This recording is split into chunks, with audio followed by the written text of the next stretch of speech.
Outside point के लिए हम स्फीयर को कैसा मानते हैं, पॉइंट चार्ज। तो एक पॉइंट चार्ज रखा हुआ, इससे कितना दूर, d नोट। तो इसकी वजह से इसका पोटेंशियल कितना आएगा, k q/2d। तो इसका चार्ज कितना है, q/2। तो प्लस k q/2d। इस सम कितना आना चाहिए, क्यों, हमने अर्थिंग कर रखी है। इससे q1 कितना आ रहा बताओ, माइनस q/2d। ये हमारा आंसर है।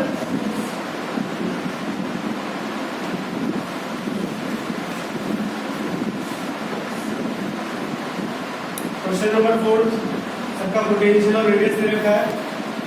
फिर हमने अंदर वाले शेल को अर्थ कर दिया और उसके बाद में कितना चार्ज उस पे रहा होगा वो निकालना, ठीक है ना। अर्थ करने के बाद में इसी के आउटर सरफेस मतलब खुद ही हो गया ना इसका आउटर, उस पे कितना चार्ज आया होगा, ठीक है ना। मान लो इनिशियली चार्ज इन पे था Q1, Q2 और Q3, ठीक है ना।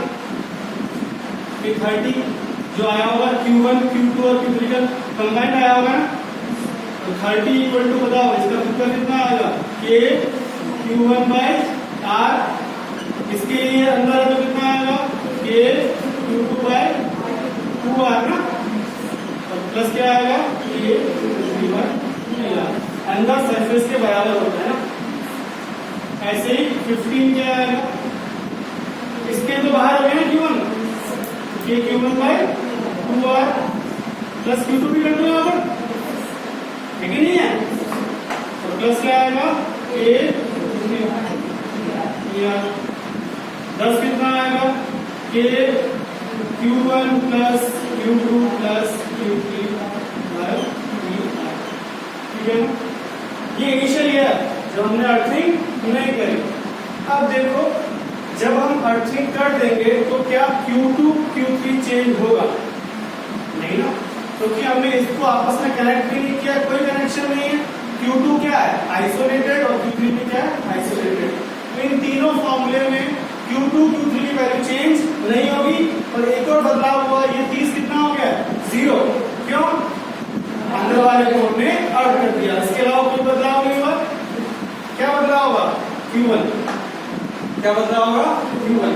अब देखो अगर तुम इसकी वैल्यू निकाल दो, सुनना ध्यान से, इस वैल्यू को निकाल दो, ये सेम रहेगी, ये वैल्यू क्या रहेगी, सेम। और ये कितना हो गया, 0।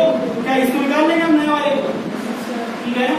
अगर तुम इन इक्वेशन को यूज करते हो, ठीक है ना, डायरेक्टली पहली और दूसरी इक्वेशन को यूज करते हो तो ये चीज निकाली जा सकती है। कैसे, मैं कर रहा हूं 30 इक्वल टू, अब देखो हमको निकालना है Q1 का फंक्शन ना, ठीक है।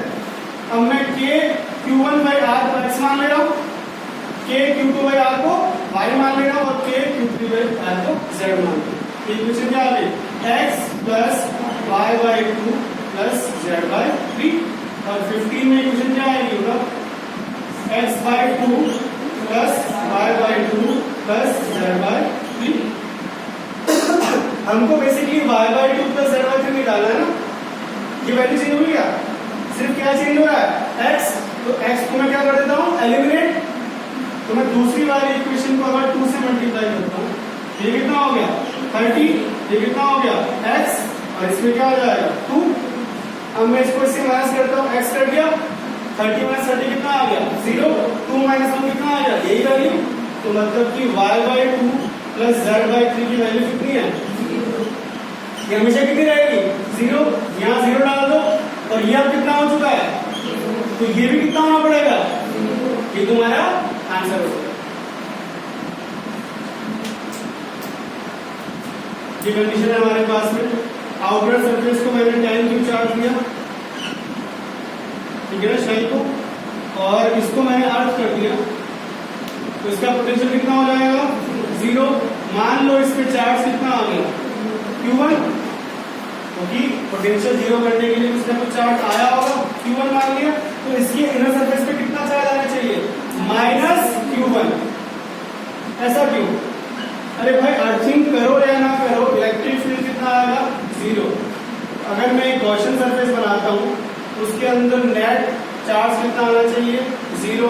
तो अगर यहाँ पे Q1 में यहाँ पे कितना आएगा -Q1, इस पे टोटल कितना होना चाहिए 10Q, तो बाहर कितना आएगा प्लस। समझ में आ गया? अब कुछ नहीं करना है, पोटेंशियल क्या करना है इस पे 0। इसका पोटेंशियल दूसरा कितना आएगा K Q1/R।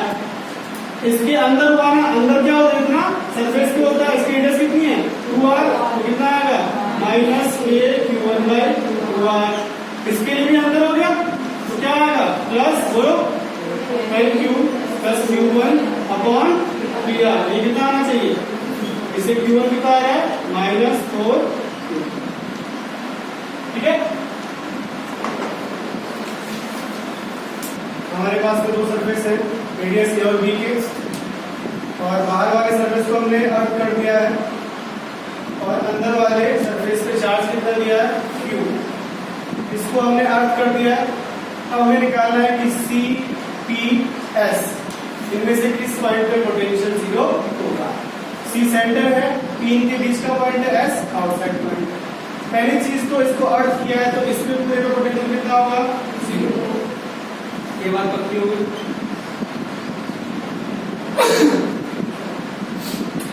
अब देखो तुमको ये पता है इससे पोटेंशियल कितना हो गया 0।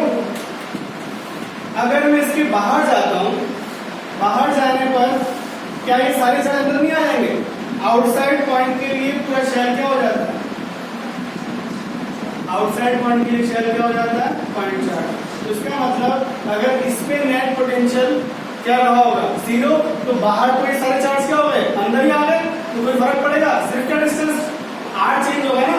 अगर यहाँ पोटेंशियल 0 है इसका मतलब इसके अंदर नेट चार्ज कितने आने पड़ेंगे 0, तभी क्या आएगा पोटेंशियल 0। तो अगर तुम बाहर भी जाओगे तो क्या पोटेंशियल चेंज होगा नहीं, तो आउटसाइड पॉइंट पे हमेशा पोटेंशियल कितना आएगा 0। इसको तुम ऐसे भी समझ सकते हो, अंदर वाले पॉइंट की वजह से बाहर इलेक्ट्रिक फील्ड कितना आता है 0, तो अगर इलेक्ट्रिक फील्ड नहीं आएगा तो पोटेंशियल चेंज नहीं करेगा, तो 0 है तो हमेशा कितना आएगा 0। लेकिन P और C पॉइंट पे कोई लॉजिक नहीं है 0 होने का, यहाँ 0 है तो यहाँ कुछ ना कुछ तो चेंज हुआ ही होगा, इसलिए सिर्फ कहाँ 0 होगा। ठीक है, हमारे पास में कंडक्टर है A, जिसमें हमने चार्ज दिया है Q, उसको हमने किसी दूसरे कंडक्टर में डाल दिया, किसी भी शेप का हो सकता है, बस बड़ा है बहुत साइज उसका, और उस पर चार्ज कोई नहीं है, वो क्या है अनचार्ज, इनमें कोई कॉन्टैक्ट नहीं हो रहा है। अब हमको सारी बातें चेक करनी है। पहला ऑप्शन क्या है, हाँ देखो पोटेंशियल A चेंज नहीं होता है जब उसको B के अंदर डालते हैं। अब देखो पहले A का पोटेंशियल कितना रहा होगा KQ/R, अब जब तुमने B पे डाल दिया तो इसमें क्या आया होगा -Q चार्ज आया होगा और एक +Q आउटर सरफेस का आया होगा। अब तुमको ये तो पता है नहीं कि इसको सेंटर पे रखा है, कहाँ रखा है, इसके बस इसके अंदर रखा है ना, तो ये बाहर वाले की वजह से कोई इफेक्ट नहीं आएगा, लेकिन अंदर वाला चार्ज यूनिफॉर्म आएगा या नॉन यूनिफॉर्म आएगा, कुछ बोल पाएंगे ना, नहीं बोल पाएंगे ना। तो इसीलिए अगर नॉन यूनिफॉर्म आएगा तो इसका पोटेंशियल कुछ ना कुछ यहाँ पर आएगा, ऐड होगा ना, KQ/R के अलावा ये टर्म भी तो आएगी, है कि नहीं है? तो इसकी वजह से पोटेंशियल चेंज हो सकता है। पहला क्या हो गया गलत। ऑप्शन डी क्या है,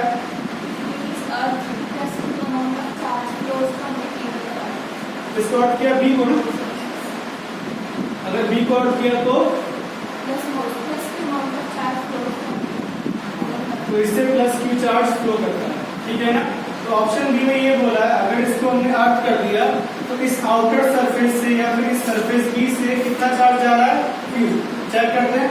अगर इसको अर्थ कर दिया तो पोटेंशियल कितना होगा 0। अब पोटेंशियल 0 होगा तो आउटर सरफेस का चार्ज कितना होना पड़ेगा 0। ऐसा क्यों, आउटर सरफेस है, ठीक है ना, इसकी वजह से प्लस इसकी वजह से पोटेंशियल कुछ आएगा नहीं, +Q जो अंदर चार्ज रखा हुआ है और जो इनर सरफेस का चार्ज है उनका नेट क्या आएगा बाहर 0। सिर्फ इसका आ सकता है ऐसा खुद का, उसके लिए खुद लाना पड़ेगा 0। तो मतलब ये जो एक्स्ट्रा चार्ज +Q है ना आउटर सरफेस पे, ये क्या हो जाएगा अर्थ के अंदर चला जाएगा और ये कितना हो जाएगा 0। अंदर रहेगा, लेकिन बाहर कितना होगा, प्लस क्यू से कितना हो जाएगा 0। तो मतलब कि क्यू चार्ज यहाँ से कहाँ चला गया, अर्थ के अंदर ना। पहले नया चार्ज कितना था 0, अब कितना हो गया माइनस क्यू, क्यू चार्ज कम हो गया ना। तो ऑप्शन बी क्या है सही। ऑप्शन सी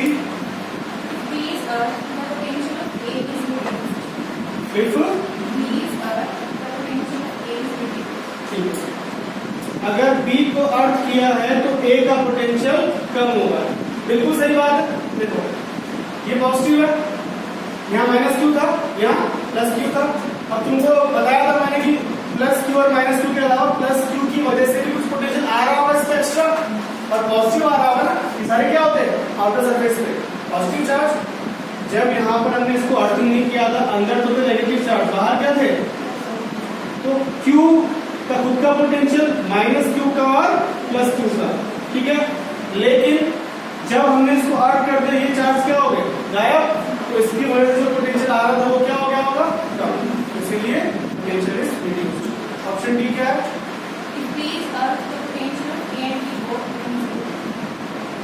बी का तो 0 हो गया होगा, तो इसको क्या ए को 0 थोड़ा आया होगा, तो खुद का तो आया ही होगा, कुछ ना कुछ इसका भी होगा।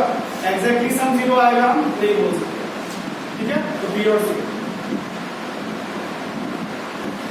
क्वेश्चन नंबर 10, चार्जेस दिए हुए हैं, एक पॉइंट चार्ज है, एक शेल है और एक थिन शेल है, ठीक है। अगर यहाँ चार्ज क्यू है, इसके अंदर कितना आया होगा माइनस क्यू, तो इसके अंदर वाले सरफेस पे कितना आ गया माइनस क्यू। अब इसका टोटल चार्ज कितना है -4 क्यू, तो बाहर कितना आया होगा -3 क्यू, तो सम कितना हो जाएगा। अगर यहाँ -3 क्यू है, यहाँ कितना आना पड़ेगा +3 क्यू, कितना बच गया प्लस क्यू, इसका सम कितना होना चाहिए 4 क्यू। ये क्या हो गया चार्ज डिस्ट्रीब्यूशन। अब देखो हमें वो पॉइंट्स निकालने हैं जहां पर पोटेंशियल क्या होगा 0। अब देखो 3 केस बन सकते हैं, मुझे बताओ। एक तो हो सकता है कि 0 से r के बीच में हो जाए, पहला केस। दूसरा है 2r से 3r के बीच में या उसके बाहर हो जाए, ठीक है ना। देखो 2r से r से 2r के बीच में पोटेंशियल 0 नहीं हो सकता। यहाँ पे इलेक्ट्रिक फील्ड क्या है 0 ना। r से 2r में क्या है कंडक्टर है ना, हमारे पास में यहाँ क्या भरा हुआ है कंडक्टर, तो क्या यहाँ पर पोटेंशियल डिफरेंस कुछ आएगा नहीं। तो यहाँ 0 नहीं, तो यहाँ पर भी 0 नहीं हो सकता, तो सिर्फ कहाँ 0 होगा, तो 0 से r में या 2r के बाद। एक बार मैं मान लेता हूँ x पे 0 हो गया मान लो, ठीक है ना। तो x पे इसकी वजह से कितना आएगा kq/x, पॉइंट चार्ज की वजह से, और इसका अंदर हो गया ना, तो कितना आएगा -kq/ कितना आएगा r ही है उसका सरफेस का रेडियस भी, -kq/r, और उसके बाहर वाला कितना आएगा k -3q/3r, और प्लस सबसे बाहर वाला कितना आएगा k 4q लगाओ ना, सेम चार्ज है ना सेम रेडियस पे, तो k 4q/3r। यहाँ पे क्या आ रही है 2r, और ये कितना आना चाहिए 0। इसे क्या निकल आएगा x। समझ में आ रहा, मैंने कुछ नहीं किया, बस कोई x रेडियस पे पोटेंशियल लिख दिया जैसे हमेशा लिखते हैं, और सम कितना कर दिया सबका 0। ऐसे ही मैं अब लेता हूँ यहाँ y पे 2r से बाहर, और इसमें भी मैं इसका लिखूंगा, पॉइंट चार्ज का लिखूंगा, हर किसी का लिखूंगा, और सम कितना कर दूंगा 0। इससे हमारे दो ऑप्शंस आ जाएंगे, ठीक है।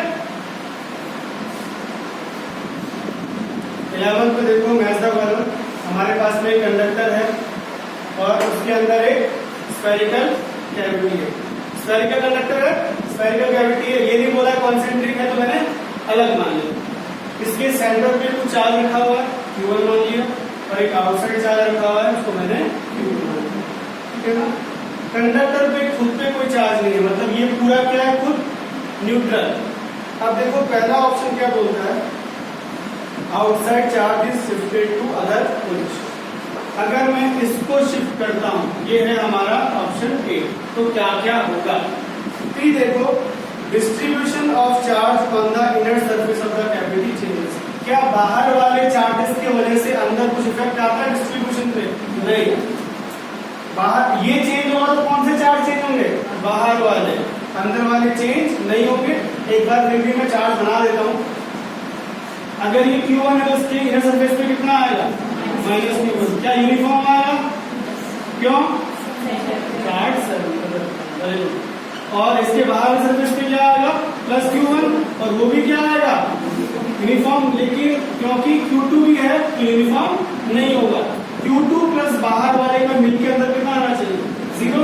अब कैसा आएगा मुझे नहीं पता, लेकिन मैंने मान लिया उसको कितना, Q1 जैसा भी आएगा, लेकिन उसकी वैल्यू कितनी आएगी, Q1, क्योंकि नेट चार्ज कितना है इसका, जो हमारा कंडक्टर है वो कैसा है, न्यूट्रल। तो अगर यहाँ -Q1 आया तो बाहर कितना आना पड़ेगा, +Q1। ठीक है। अब देखो अगर मैं Q2 चेंज करूंगा, सिर्फ किसमें चेंज आएगा, बाहर वाले चार्जेस में। क्या इन दोनों में चेंज आएगा, नहीं, तो बी तो गलत हो गया। ऑप्शन क्यू क्या है, देखो the distribution on the outer surface change. Obviously अगर तुम इसको चेंज करोगे तो ये कैसे चेंज होगा, ताकि इन दोनों का क्या हो जाए, 0। समझने के लिए सर देखो, मान लो एक पॉइंट है Q, अब ये Q2 यहाँ पर था, इसकी वजह से प्लस इसकी वजह से इलेक्ट्रिक फील्ड कितना था, 0। इसका अलग इधर आ रहा है, इसका इलेक्ट्रिक फील्ड किधर आ रहा है, इधर, तो इसका क्या होगा आउटसाइड वाले का, इधर। अगर मैंने Q1 को यहाँ से यहाँ कर दिया, इसका इलेक्ट्रिक फील्ड किधर हो गया, नीचे, तो इस वाले चार्ज को भी क्या होना पड़ेगा, चेंज, तभी तो क्या होगा फिर से 0। ऑप्शन आर क्या है, electric potential at centre of conductor due two charges present on the outer surface of the conductor changes. Electric field at the center of the conductor due to charges present on the outside surface changes। Outside surface पे जो charges हैं उनकी वजह से क्या electric field change होगा, नहीं होगा ना, वो कितना भी 0, वो चेंज नहीं होगा। ऑप्शन एस क्या है, force on the charge inside cavity changes, नहीं होगा। कैविटी के ऊपर नेट फोर्स कितना है, 0। तो देखो कैविटी के ऊपर आउटसाइड चार्ज और इसके फोर्स कितना आएगा, 0। और ये तो यूनिफॉर्मली चार्ज है ना शेल, यूनिफॉर्मली चार्ज शेल के अंदर फील्ड कितना आता है, 0। तो नेट फील्ड कितना आ गया, 0। तो फोर्स पहले भी 0 था, बाद में भी 0 रहेगा। सिर्फ क्या ऑप्शन आया, Q। अब देखो पार्ट बी में हमने किसको शिफ्ट किया, इनसाइड चार्ज को, तो इसको हटा देते हैं। अब हमने मान लो Q1 को यहाँ से यहाँ शिफ्ट कर दिया। पहला चेंज क्या आएगा, क्या ये चार्ज अब यूनिफॉर्म रहेगा, नहीं, ये क्या हो जाएगा, नॉन यूनिफॉर्म। यहाँ पर कुछ डेंसिटी ज्यादा हो जाएगी, यहाँ पर कम हो जाएगी। Q2 वहीं पे क्या बाहर वाले चार्जेस में कोई फर्क आएगा, नहीं। अब देखो ऑप्शन बी क्या है, distribution of charge on the inner surface of the cavity changes, बिल्कुल चेंज हो रहा है, P सही है। Q क्या है, डिस्ट्रीब्यूशन आउटसाइड चेंजेस, नहीं होगा, Q गलत हो गया। R क्या है, electric potential at the centre of the conductor due to outside charges changes. क्या आउटसाइड चार्ज में कोई फर्क आ रहा है, नहीं, तो क्या इसका सेंटर ऑफ पोटेंशियल चेंज होगा, नहीं होगा।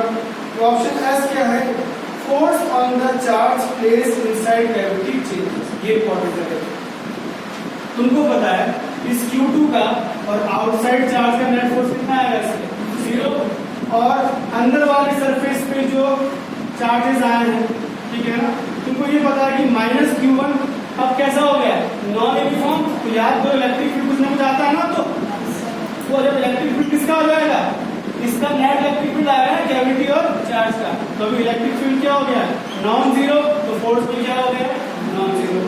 पहले कितना था, 0, तो क्या चेंज हुआ, एस बी, ठीक है ना। ऑप्शन सी, ऑप्शन सी में क्या बोला है, मैग्नीट्यूड ऑफ चार्ज चेंज, ठीक है ना। अब इस Q1 को अगर मैंने इंक्रीज कर दिया तो क्या क्या बदलेगा, Q1 को इंक्रीज करने से सिर्फ यहाँ पे पहले कितना था, -Q, अब कितना हो गया, ज्यादा हो गया, तो बाहर भी क्या हो गया होगा, ज्यादा, तो सारे चार्जेस क्या हो गए, चेंज। ऑप्शन देखो P तो हो गई, डिस्ट्रीब्यूशन अंदर भी चेंज हो रहा है, तो चार्ज बढ़ा तो ये भी क्या होगा, बढ़ जाएगा, ये भी क्या होगा, बढ़ जाएगा। P और Q तो हो ही गए। आर ऑप्शन देखो, electric potential at centre due to outside charge change हो रहा है ना। पहले मान लो सरफेस पे कितने चार्ज थे, Q1, तो पोटेंशियल कितना था, KQ1/R। अब Q2 कितना, KQ2/R, चेंज हो गया ना आउटसाइड की वजह से, तो R भी सही है। Option C, force on the cavity, force on the charge inside the cavity. तब भी 0 था, तब भी 0 है, क्योंकि ये इसको सिमेट्री हमने चेंज थोड़ा ना करी, हमने सिर्फ क्या चेंज किया, चार्ज। अभी भी क्या आएगा, सिमेट्रिक चार्ज आएगा, फील्ड कितना आएगा 0, फोर्स कितना आएगा 0। एस गलत है, एस सही नहीं है, समझ में आ रहा है।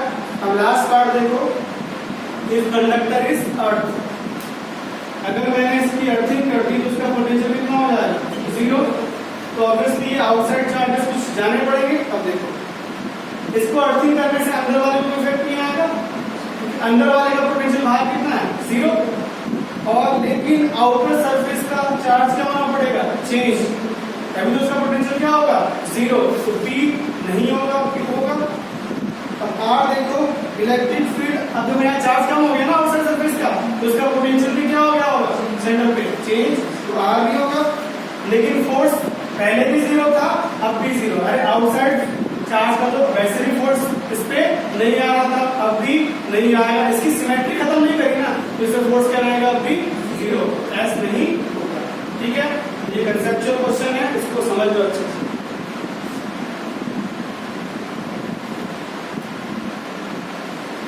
एक शेल है, उसको हमने V पोटेंशियल तक चार्ज किया और हमको निकालना एक हेमिस्फीयर जो बना होगा उसका, उसकी वजह से दूसरे पे कितना फोर्स आया होगा। इन दोनों से मिलकर बना होगा ना, एक हिस्सा दूसरे पे कितना फोर्स बना होगा।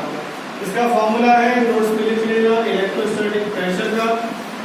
प्रेशर का फॉर्मूला होता है sigma square by 2 epsilon not. अगर किसी सरफेस पे चार्ज डेंसिटी सिग्मा है तो वो इतना प्रेशर जनरेट करता है, प्रेशर वही वाला फोर्स पर यूनिट एरिया। तो इसकी वजह से इस पे कितना प्रेशर आएगा, sigma square by 2 epsilon naught into projected area. तो कि प्रेशर कैसा आएगा, रेडियली अपवर्ड अवे, तो एरिया कौन सा लेंगे हम, प्रोजेक्टेड। तो फोर्स क्या आएगा, sigma square by 2 epsilon naught into pi R square. Sigma निकालना है, वो किससे निकल आएगा, पोटेंशियल से। कह रहे हमको पोटेंशियल की वैल्यू कितनी दे रखी है, V ना। मान लो चार्ज कितना आया होगा Q, पोटेंशियल कितना आया V। अगर मैं दोनों साइड R से डिवाइड कर दूं तो ये क्या हो जाएगा, क्योंकि R स्क्वायर V हो जाएगा, ठीक है ना। K क्या होता है 1/4 पाई एप्सिलॉन नॉट। मुझे बताओ ये Q by 4 pi R square है क्या, सिग्मा ना, चार्ज पर यूनिट एरिया, ये क्या हो गया सिग्मा। तो सिग्मा बराबर कितना आ गया, V epsilon not by R। इस सिग्मा की वैल्यू कहां पुट कर दोगे,